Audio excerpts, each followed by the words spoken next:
All right, budget unkillable. Here we go. Hopefully I don't get RNG'd early, which has happened to me a lot lately. I still have to tweak the comp a little bit, but it should work. I'm just going to do the couple first turns manually. And I do that to optimize Geo's damage. And Painkiller needs it to get an appropriate turn meter set up for it to sync up for the autoplay. So basically right here, this is one of the moves that matters for auto. I just use regular A1. And then her, I A1 here as well. And now I can put on auto. So what I need to happen is Painkiller to get to a higher hit point than Geo. And if that's happening consistently, it will sync. And he'll always take the stun.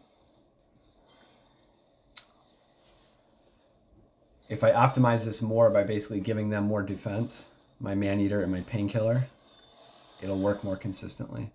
And it works 100% of the time on Spirit. You just can't, you only get Spirit once every 3 days, so you can't really depend on that. You need to be able to beat it on Void Affinity. This comp will not work on Magic Affinity or Force Affinity, because then it'll target somebody other than Geo. And if you want to build a bunch of different DPS or whatever, you can change it and make it always work, but I'm going to try to avoid doing that. I can usually get it going around the time that the thing resets.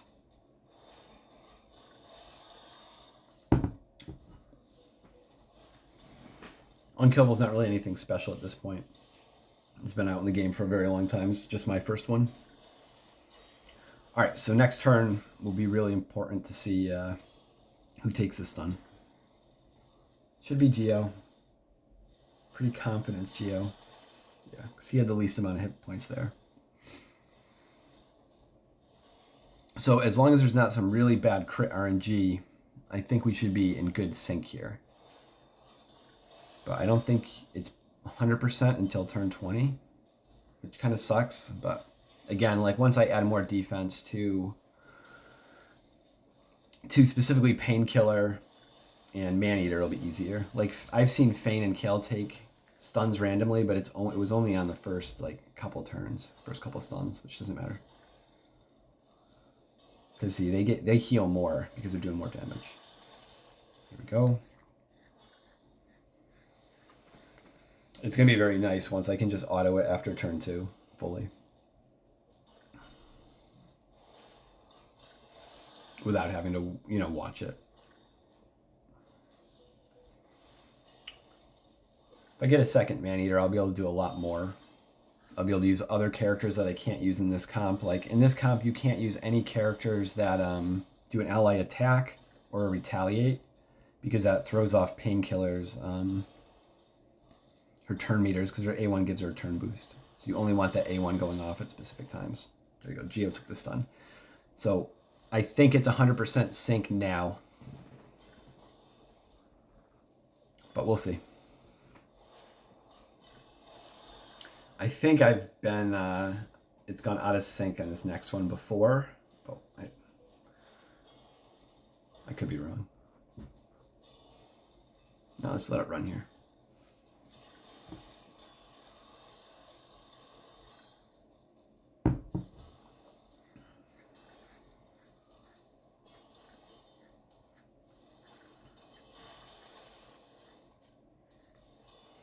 And most of the damage in this setup is going to come from Geomancer, and that's very specifically because of his passive. And the way his passive works is as long as you have a hit point burn effect on Clan Boss, and it has to be Geomancer's hit point burn effect, you'll reflect a bunch of damage that your whole party takes. So you're reflecting all this damage back from these big hits, regardless of the Unkillable buff being up. It just does a ton of damage. So, you know, I didn't use Geomancer before because I was always running Ninja with Relentless gear.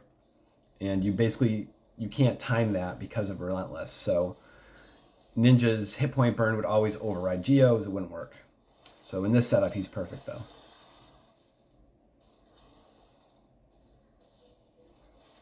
Yeah, I'm confident this is going to work throughout the rest.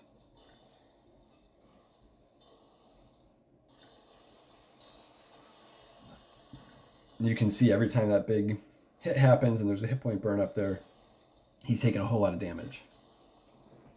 And again, the turn meters are synced up perfectly, so every full party attack that he does, there's always a hit point burn up. And this should 2-key. It's 2-keyed 100% of the time for me since I've got it set up.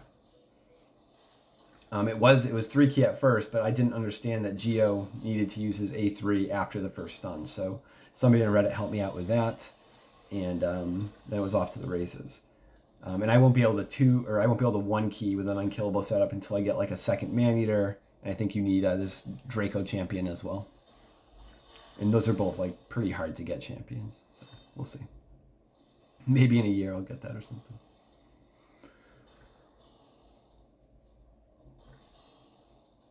Yeah, and there's definitely better DPS to put in here rather than Fane and Kale. But if they're 2-keying consistently, it doesn't really matter for me. Kale, I just happen to have the exact speed. I think he happened to have 188 speed, which is exactly what I needed. And I just had to like build Fane. It was pretty easy to build her out. And she puts weakness on and defense down, so she's just strong overall, and she poisons. The hardest one to build was actually Geomancer, to get his hit points high enough and his speed low enough and his defense low enough. It was really difficult. Like at first I used Immortal gear to get his hit points up, but the heal was throwing off the whole setup, so I had to break that down, but we got there in the end.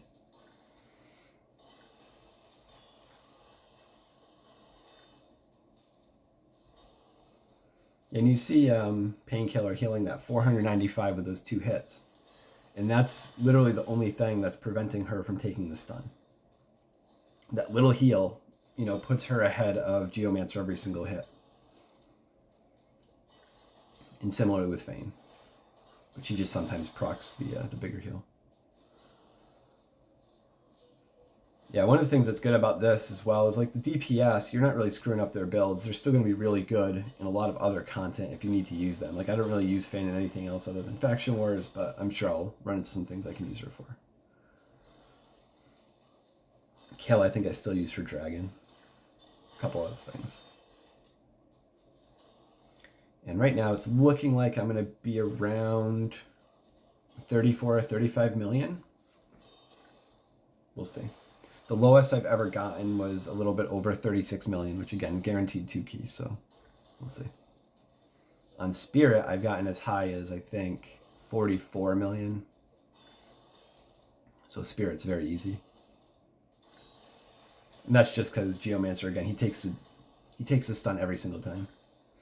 Because it's just going to auto-attack him because he's weak affinity.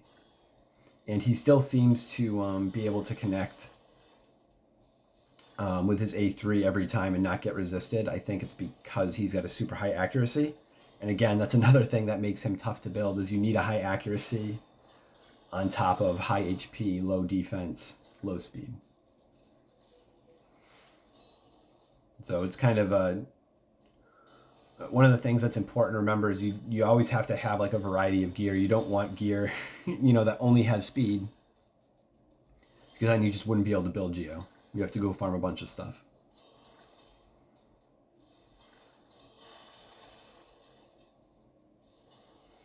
Yeah, I'm pretty confident. I mean, we got 7 turns left. I think we can get another 4 million damage in 7 turns, which is what we need. I think we'll actually get to 37 here. We'll see. Yeah, again, if anybody needs the specific speeds, just let me know. But I took this off Deadwood Jedi. I just Googled budget Unkillable. Deadwood Jedi has this 2-3 ratio, and there's a bunch of different versions. Like, you don't have to use these champions. You can use a huge variety of champions. Like, I know Rowan's a really good stun target. I just don't have him. It's super easy to make.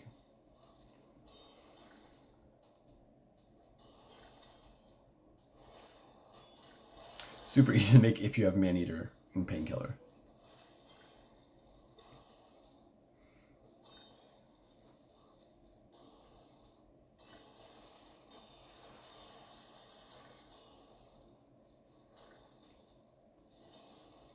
Yep, and there it is. We crossed the border to get that 2 key for the day.